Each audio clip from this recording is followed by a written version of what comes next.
Hello everybody, gameguywoopwoop back with another Pokemon Black and White analysis video. This and the next few analysis videos are actually going to be focused on one thing, and that's competitive battling.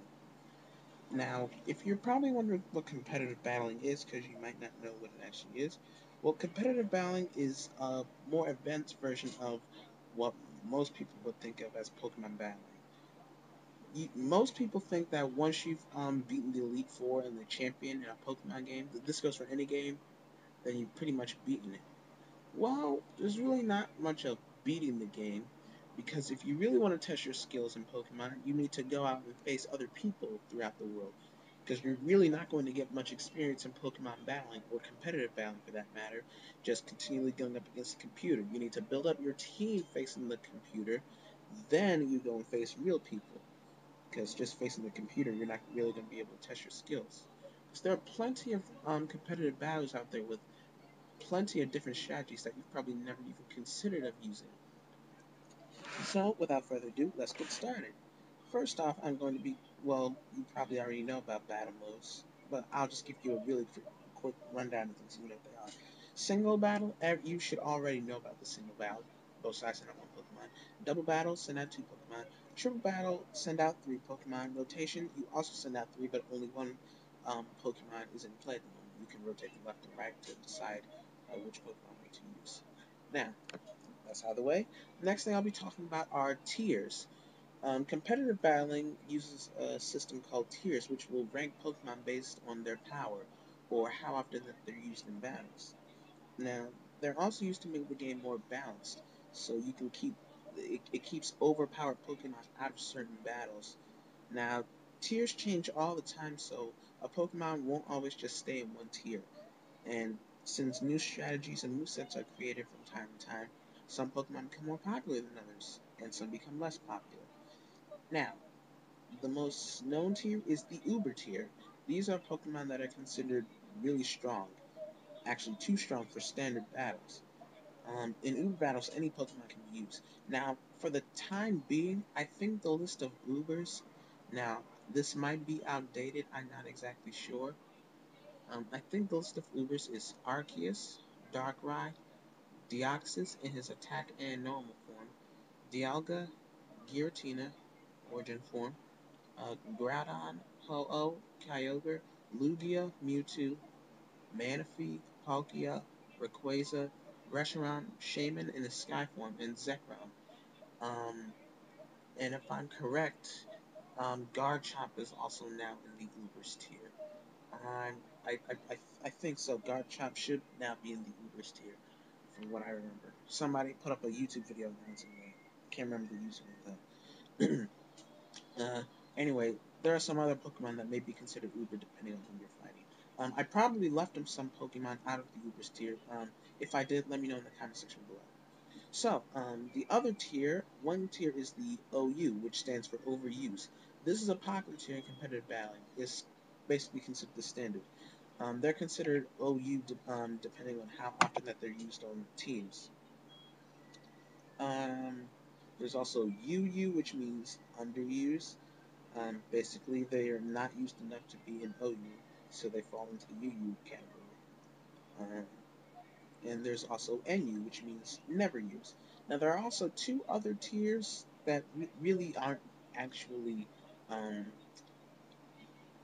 legal or set tiers. They're just a term that somebody thought of, but I'm not going to explain about them because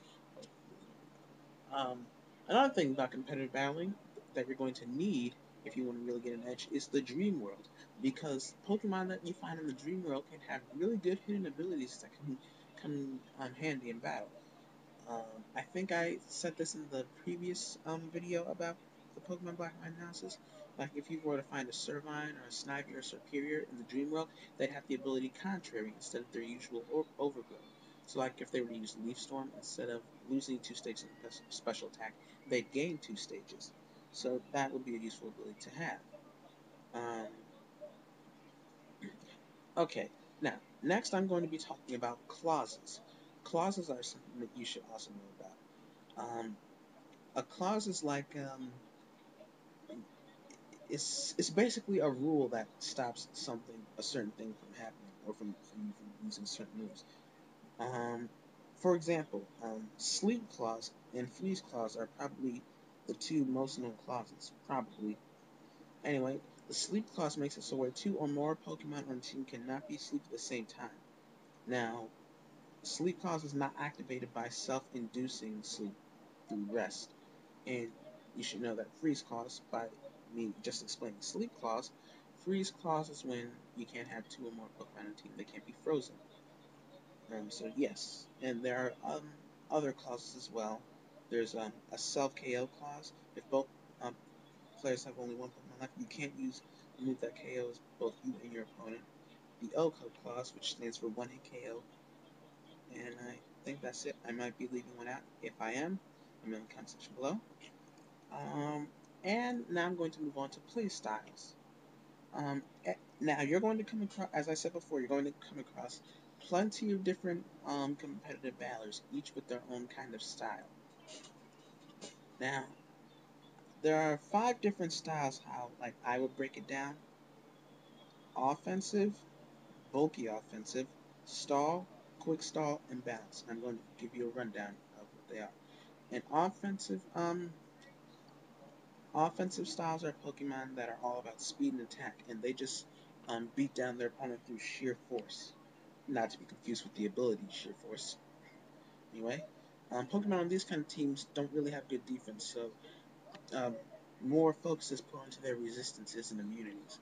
Bulky offense is similar to your regular offense, but Pokemon in these kind of teams have a bit more defense, so they'll be able to take hits and dish out hits as well.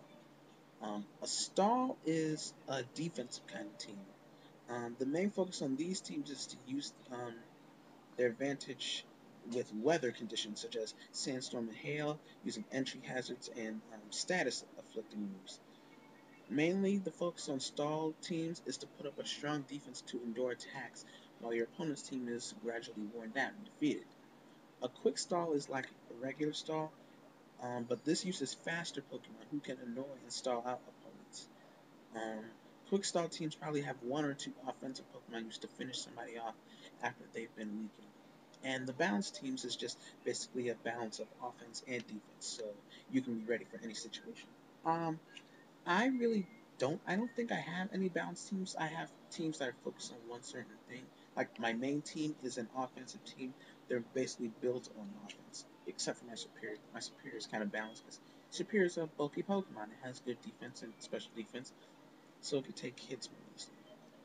Now, here are some good strategies that you might want to use um, for different teams. The most notable is most likely Trick Room. Trick Room will reverse the turn order, so slower Pokemon will go before faster Pokemon.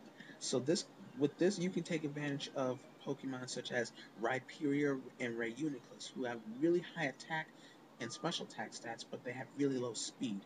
So putting all Pokemon on a team that's slow, if one of your Pokemon has the move Trick Room, then that's a Trick Room team. So you could use them to gain an advantage over somebody who's using fast Pokemon. There are also teams that utilize the Sun, a Sun team. They use Sunny Day to power fire type moves and grass type moves with abilities that benefit from the sun, such as chlorophyll and solar power.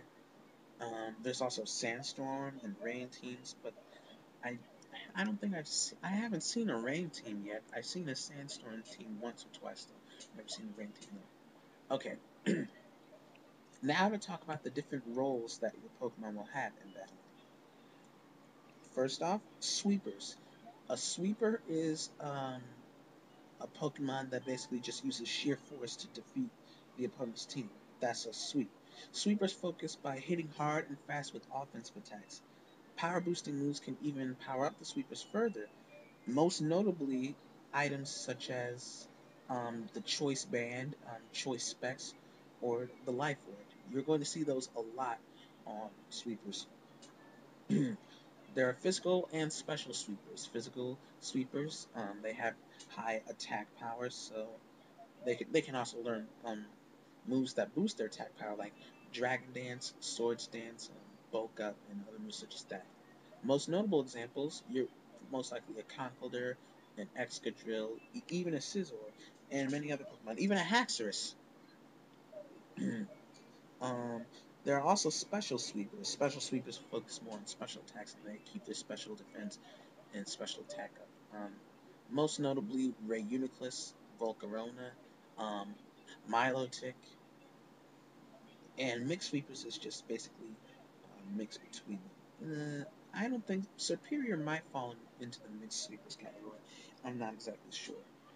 The next role that Pokemon play are walls. Now, walls are Pokemon that can just take hits basically from anything. There's physical, special, and mixed walls. Physical walls, they can take hits from physical attacks.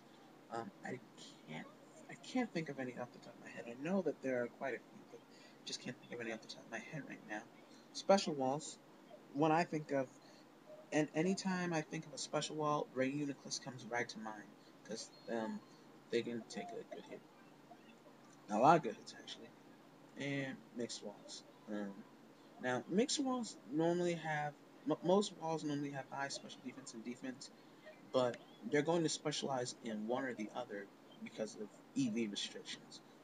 I don't think I went into detail about EVs yet, which I will do in a later video. And there are support Pokemon. Pokemon that fall into the support category either support your team or hinder the other team.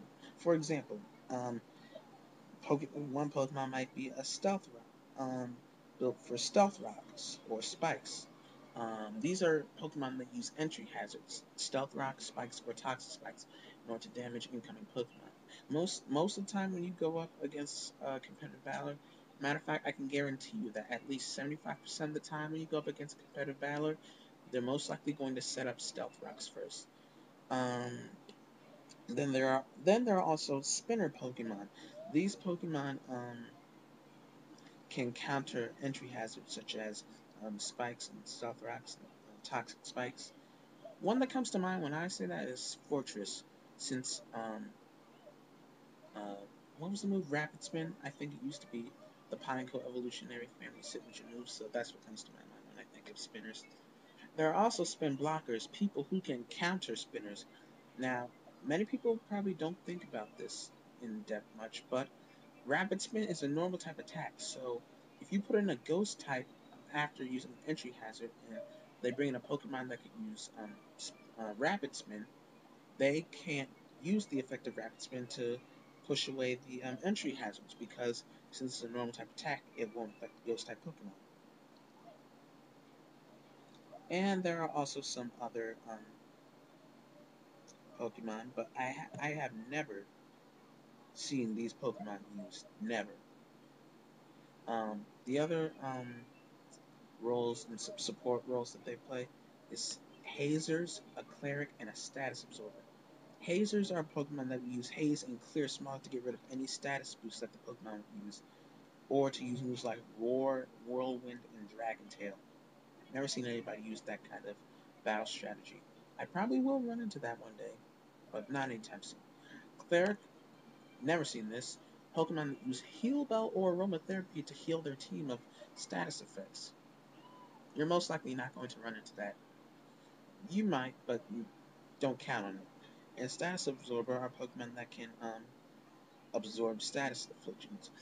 One good thing to have for at least one of your Pokemon, like doesn't have to be on every team, but one of your Pokemon should have the move Sleep Talk. That way, if they get put to sleep, especially if it's a Psychic type Pokemon um, that you're going up against, most Psychic types have Hypnosis. You should have somebody who knows Sleep Talk, so that way you'll be able to capture them.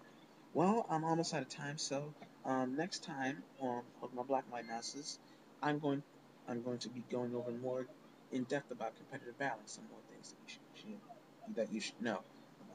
So I hope this helped, and if there's anything that I may have said that's incorrect, please say so in the comment section below, so I don't make another mistake like that in the future. Thank you for watching, and see you guys next time.